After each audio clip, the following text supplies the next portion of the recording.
What is up, fight fans, and welcome back to another KJ MMA show. I am Ryan, he is Garrett, and one of the most exciting cards of the year is this Saturday in Abu Dhabi is UFC 280, and of course, it's headlined by Charles Oliveira and Islam Makhachev. I mean, Garrett, what else really needs to be said? This card has been one that all the MMA fans have been waiting for, so let's just dive right into that lightweight title fight. Islam is a minus 170 favorite over the champion, Oliveira, a plus 135 dog. I honestly don't know what's going to happen in this fight. I feel like it could go either way. I mean, I feel like Islam is kind of like Khabib 2.0, or like the second coming of Khabib is what I'm saying. So I feel like we're going to see a very similar Khabib type performance from Islam, but Oliveira always comes to fight, and you can never count this guy out. What are you thinking? What is the smart play from a money aspect here? This is a fight that I've been looking forward to for quite some time now. I penned Islam Makhachev to be the kryptonite of Charles Oliveira since he became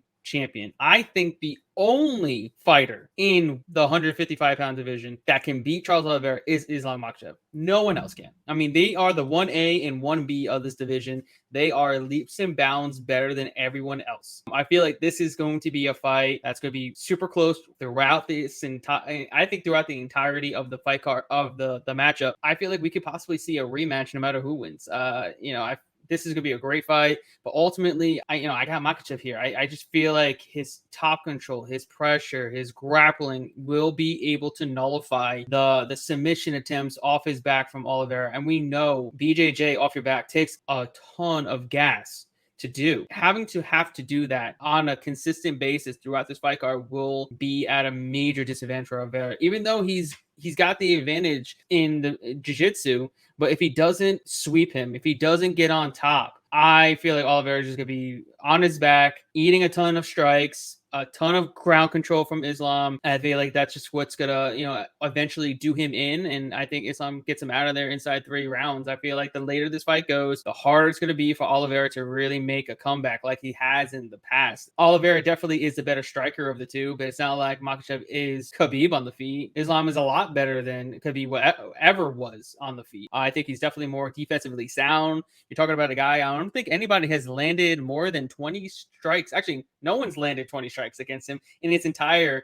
UFC career. You're talking about a guy that's absorbing 0.84 strikes per minute. Less than 1 strike is landed against him per minute in a fight. That is unheard of. He's got 68% striking defense to go along with it. And you even look at his grappling. His grappling is obviously amazing. 3.41 takedowns landed per 15 minutes, 65% accuracy on his takedowns. And then you look at Oliveira's defensive grappling is going to be a major, major key. His defensive grappling is stuck at 57% takedown defense, which is not going to help him much in this case. I know it's gotten better over time. I know it's gotten better since he's moved up from 145 to 155, but he's also never had to face anybody remotely on the same wavelength as Islam Makhachev in terms of the grappling and the wrestling and the ground control and the ground and pound, so on and so forth. Don't get me wrong. I don't think this is going to be an easy fight whatsoever for Islam. But ultimately, I think we're going to get our new champion. And then we're never, ever going to see Islam be a minus 170 favorite against anybody else in this division. Yes, that includes Alexander Volkanovski, who's probably going to be next in line for a title shot after this fight. I will bet a shit ton of money on Islam over Volkanovski if that fight were to happen. But I'm expecting Islam to be a massive favorite if that fight were to happen. So, yeah.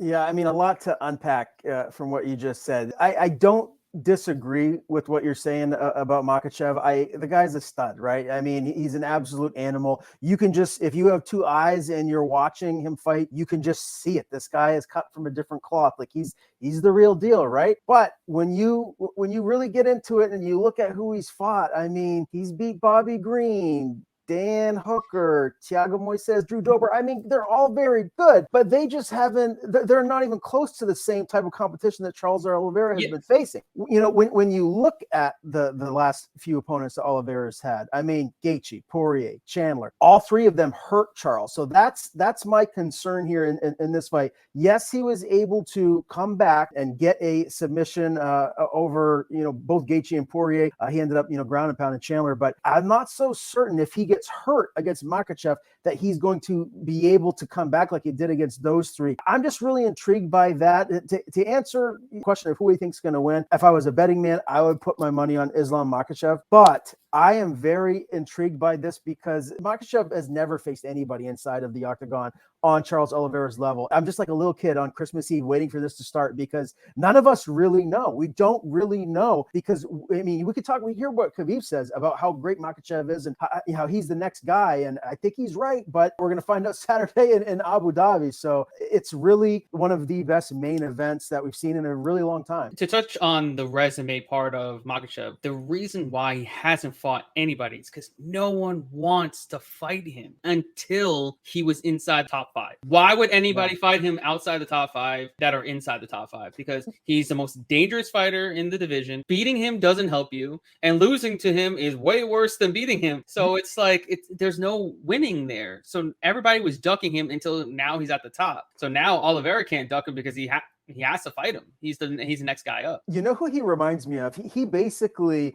is the 155-pound version of the Wolf, Khamzat Chimaev. Like, they're very similar in the fact of their style, the forward pressure, the wrestle dominant. They get you, they get on top of you on the ground. You're in a world of trouble, and they're just both so menacing. They just have that look where they look like, MMA fighters. You the beard, just the face, like everything about him is scary. So yeah, I mean, you're totally spot on there. Nobody wants to fight this guy, and now if you want to have the lightweight strap around your waist, you're not going to have a choice, especially if he gets this win over Charles Oliveira. But you're right. I feel like if this is a competitive fight, that running it back an immediate rematch, as long as it goes deep and it's a competitive fight, and Oliveira puts Makhachev in some danger here, I'd love to see that rematch. I wouldn't mind, as much as I love Volkanovski, he's the pound for pound number 1 right now, but I would like to see him fight someone else in the top 2 or 3 of the division before just granting him the title shot. So a lot to get into here moving forward. We've already spent almost 10 minutes on just this one fight. That just shows you how phenomenal it is. Let's transition to the co-main event. Aljamain Sterling, T.J. Dillashaw, the former champ Dillashaw. He's a small underdog, plus 140. Aljo minus 180 here going into this one. Garrett, what do you like? What's the smart money play? I'm taking Aljo here. I know everybody's writing him off. Everybody doesn't believe he should be the champion. Well, he had a dominant performance against Petr. I thought he looked a lot better on the feet than he had in the past, especially in the first encounter against Jan. And his wrestling has been top notch. I mean, he's attempted almost 40 takedowns in his last 2 fights. And when he gets you down there, he's pretty much having you stuck. And I don't expect Dillashaw. Yes, Dillashaw is a good wrestler. He's more credentialed in terms of, collegiately between the two. MMA wise, I think Aljo's got the better wrestling, the better grappling, the better jiu-jitsu. And then TJ's talking about how he's gonna beat him in his own game. And that's absolutely the worst idea you could possibly have, because you're giving the guy an advantage there. You're giving him the opportunity to sweep you. You're giving him the opportunity to take your back where he's dominant. And mind you, he's definitely training with much better wrestlers than who TJ Dillashaw is. I mean, Muradov is arguably one of the best wrestlers in the entire division, plus a plethora of other guys. I mean, he's been doing some work over in Russia and stuff like that. So I know he's getting in great work. He's in the best shape of his life. And we know that he's got the cardio to go 25 minutes. He attempted over 20 takedowns against Jan, and he looked fresh in rounds 4 and 5. And I kind of expect that here. Dillashaw, I was not impressed whatsoever with his performance against Corey Sandhagen in a fight that I thought he arguably lost 48-47. He was getting absolutely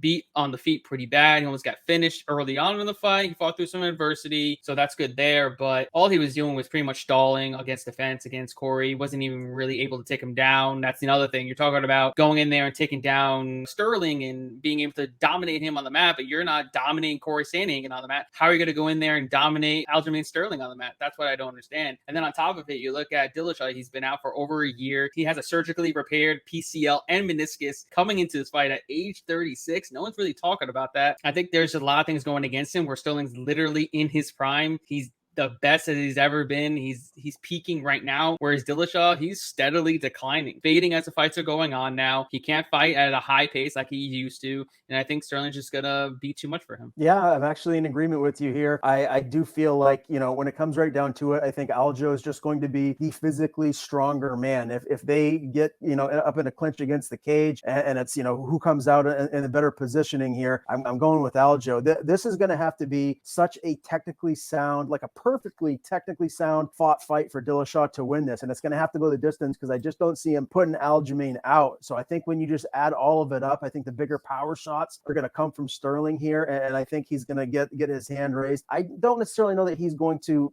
put Dillashaw out and finish him, but I feel pretty confident that he's going to get a UD win here and retain his belt. Now, another bantamweight bout, Petr Yan, Sean O'Malley. Yan is a minus 290 favorite, O'Malley plus 230, and this is intriguing to me because Yan is a notorious slow starter, and O'Malley starts fast. If this was a 5-round fight, everyone's saying that Yan would win it easy peasy, no question about it. But I just feel like from the betting aspects, the odds, it makes me want to throw a little money on O'Malley just because, you throw down a hundo, you can win some big bucks, plus 230.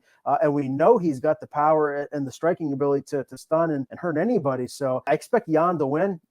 Don't get me wrong, but I just feel like when you see someone that's as talented as Sean O'Malley, that big of an underdog, I wouldn't mind throwing a little money on. I don't expect this to end well for O'Malley. I really don't. I don't expect Yan to go out there and start slow. I feel like we're going to get Jan's he's coming forward and he's throwing caution to the wind early on and often. Also, I don't think O'Malley is up to the task of fighting the best in the division that's not Aljamain Sterling already. You're talking about a guy that just lost round 1 to Pedro Munoz. He only threw 26 strikes in that first round, and he just got calf kicked to death and lost. And then the second round was just as similarly close. You're talking about a guy he only threw 47 strikes in 8 minutes of work in his last fight. I don't expect him to go out there and throw a ton of volume because he can't. Because you know why? Because he's going to get countered against Petr Yan. Yan's going to absolutely murder him to the body. He's going to murder him to the calf. He's going to murder him to the head. He can't just go out there and throw caution to the wind and throw a ton of strikes. He's going to do very similar as what he did against Pedro Munoz. And Munoz fights very similar to Yan, except, Munoz definitely throws more calf kicks. But their guys they're going to push the pace. They're going to come forward. They're going to be in your face, and they're going to throw heavy leather. I don't expect this to end well for O'Malley. You don't go from fighting Pedro Munoz to fighting the number 1 guy. That's such a massive step up in competition. And mind you, he hasn't beaten anybody. He didn't even beat Pedro. He didn't even beat him. He eye poked him in a fight that he was arguably down 2 rounds to none. And then minus 270, I think, is an absolute steal of a line. You're talking about Yan would be minus, if he beats Sterling, right, in that close split decision, this would be minus 500, if not more. Minus 5 to minus 750 is where I would probably see this line if he was champion and Sean O'Malley was the challenger. There's just no way. I think this is a good line. I think you can probably bet him either by KO or decision, but I would throw Yan into some parlays. I think this is going to be too soon for O'Malley, and his stock is not going to go down because he's facing the number 1 guy, and he's super likable throughout. So, yeah, I got Yan taking it. Don't get me wrong. I definitely feel like Yan is going to win this one. But my point of view here with this, I feel like Sean O'Malley is one of those guys that's a game day fighter. Like, if he's going to go in there, you use an analogy like NBA, right? Michael Jordan and the Bulls back in the day, they'd go and they'd lose to the Vancouver Grizzlies. They just would throw up an awful game because they weren't up for it. They were playing down to the level of their competition. I kind of have a feeling that O'Malley is borderline like that with some of his fights. Like I feel like we're gonna see the best possible version of Sean O'Malley against Petr Yan because of just how damn good Petr Yan is. That's just a hunch that I have. Maybe I'm wrong, but I feel like we're going to see a really technical, sound, impressive Sean O'Malley come fight night. But having said that, I still expect Yan to win. I just feel like we're all going to be like, wow, O'Malley, the future is bright. That's all I'm saying here. All right, let's move to the lightweight division, and a guy that's easily one of the most disrespected fighters in the whole UFC, Beneil Dariush, an underdog yet again, plus 160 again against Mansak Gamrot, minus 200 favorite. Is Gamrot the right play here, or do you feel like Dariush, there's some dog money? I mean, I like Mateusz Gamrot. I mean, he's won me a ton of money over the past couple fights. I mean, I took him by decision at plus 500 in his last fight against Chookagian. Well, ultimately, I gotta take Dariush here. I mean, he's by far the most experienced fighter that Gamrot has faced. He's the best fighter that Gamrot has faced. You're giving me him at dog money. Take that all day. I'm not saying I would bet a ton on Dariush, but he's the right side. Gamrot, I don't think should be a minus 170 all the way up to minus 190 of a favorite. I don't expect that. I feel like it should have been maybe, if he were to be a favorite, minus 120 to minus 140. So I think you're getting a lot of value on Dariush. Dariush. I still think he's got a lot left in the tank, and he wants to go out there and show that he should be next in line for a title shot. I mean, this guy has been winning and winning and winning, and what else does he need to do to get this damn title shot? So now he's just taking a fight against a top 10 opponent. He's going to beat him, and then he's going to get his title shot. Dariush is only 33 years old. For whatever reason, I always thought that he was pushing 40. And it might be the gray hairs that he has, or it could be just the fact that he's been around forever. But you're right. He's coming into his prime right now. And we've seen that with his last few opponents. And Gamrot's no joke. This is going to be a very interesting fight. I wish it was 5 rounds, because I feel like by the time this goes to the judges' scorecards, because I don't expect either one of them to get the finish, we're going to be clamoring for more, wishing that there was a 4th and a 5th round, but can't wait for that one. Now, the opening fight on the main card is a women's flyweight bout. Katlyn Chookagian, Manon Fiorot. Fiorot is a minus 210 favorite. Chookagian plus 170 dog. What are you feeling here in this one, Garrett? I feel like it's going to play a lot closer than the line is suggesting. I think Chookagian is definitely alive as a dog. I know Fiorot is she's a decorated kickboxer. She's very good on their feet, but Chookagian just knows how to keep fights close. And, there's not going to be a ton of grappling involved. At least I don't expect. It's just going to be a 50-50 fight fought at distance, and it's going to come down to who throws more, who lands more, who's more impactful. I think Fiorot is the better prospect. I think she has a higher ceiling, but would I be surprised if Chookagian edges out a close split decision like she's done in the past? Absolutely not. But ultimately, I would take Fiorot, but I would pass betting on her at her current price of like minus 205, I believe. Okay. Well, interesting bout there. But this next one at welterweight, I'm actually surprised that this one's not on the main card and not on the pay-per-view. I mean, good for anyone that doesn't want to buy the pay-per-view. You can watch this for free on ESPN Plus. Belal Muhammad, Sean Brady. Brady minus 150 favorite. Belal's a plus 125 dog. And that's intriguing to me, because Brady, the much younger guy, Belal, the veteran that has been in there with the who's who of fighters. I feel like this is such a must-win fight for Belal Muhammad. In order for him to keep climbing, which he's getting a little up there in age, he can't afford to lose this. Brady has a lot of time left to get back, even if he does stuff for a loss. So I'm leaning Belal here. What do you think? I'm taking Belal as well. I like him at dog money. I liked him at dog money in his last fight against Luque. Definitely fought the better competition.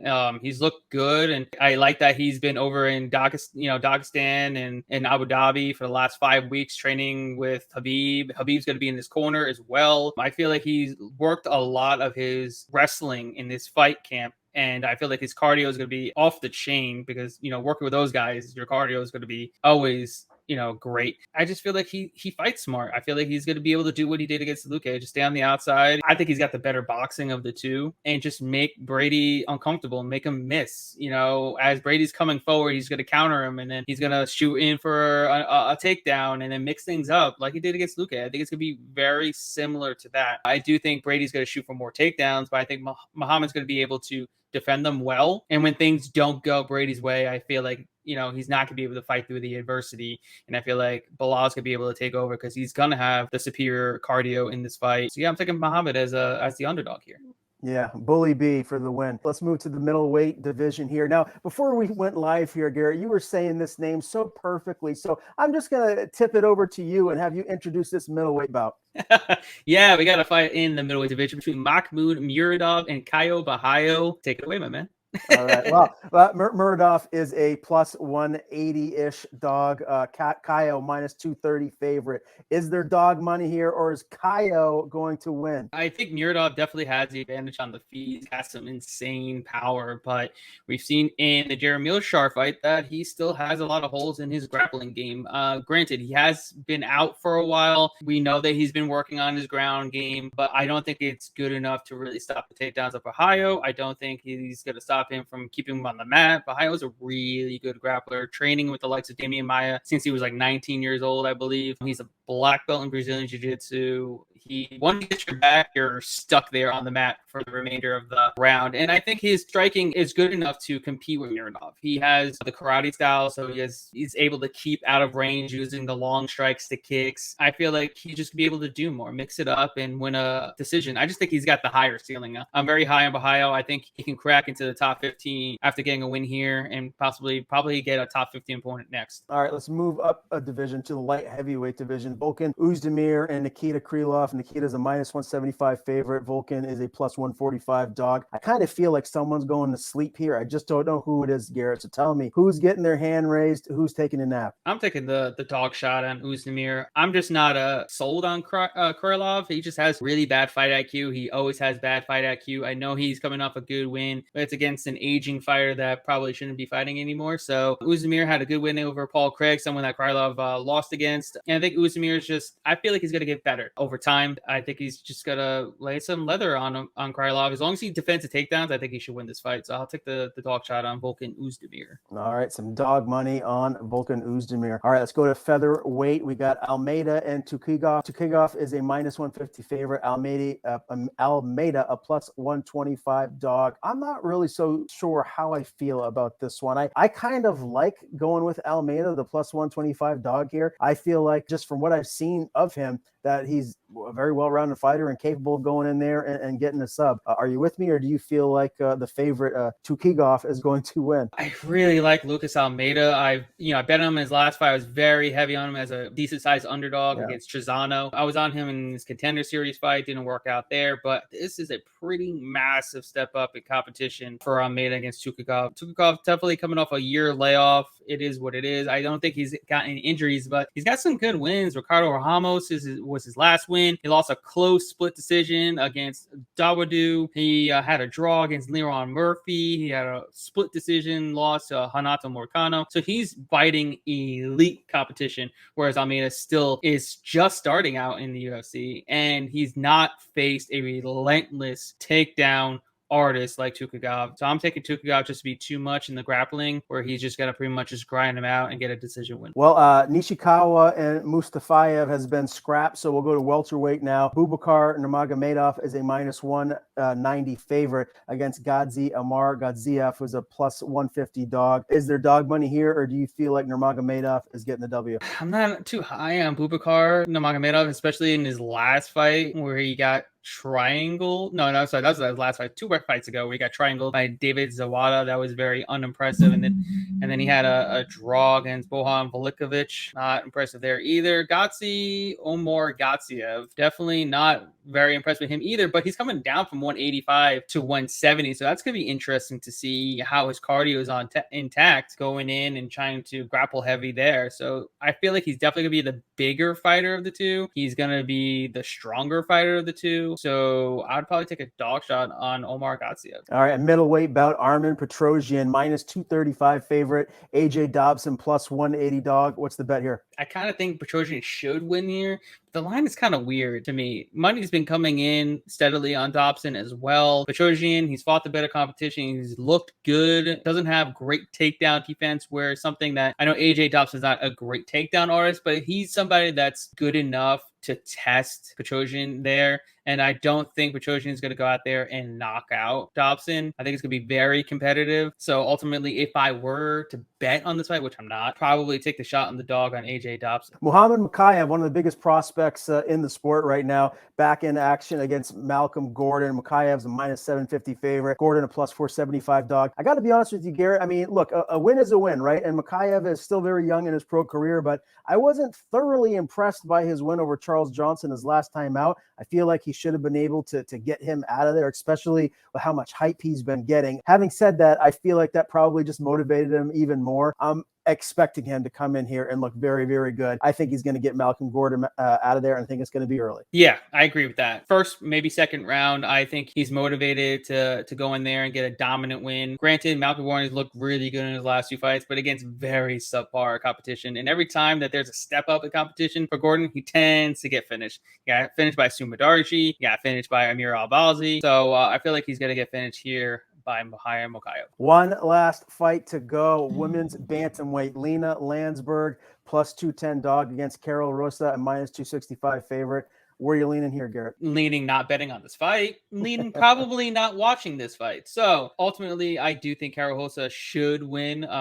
She's definitely the much better striker. She's probably the better jiu-jitsu practitioner as well. Lena Landsberg kind of on the last legs of her UFC career. I didn't like the last loss for Carol Rosa against Sarah McMahon, but because Sarah McMahon's like 42 years old. McMahon, an extremely strong grappler, something that Landsberg can't really replicate there. So ultimately, I'm taking Rosa. All right, well, there it is. We did it. We We got through all 14 fights in just under 30 minutes, even spending 10 minutes on the main event. We hope that you enjoyed it. Make sure you watch UFC 280 this Saturday, again, live from Abu Dhabi, and we will see you guys next time.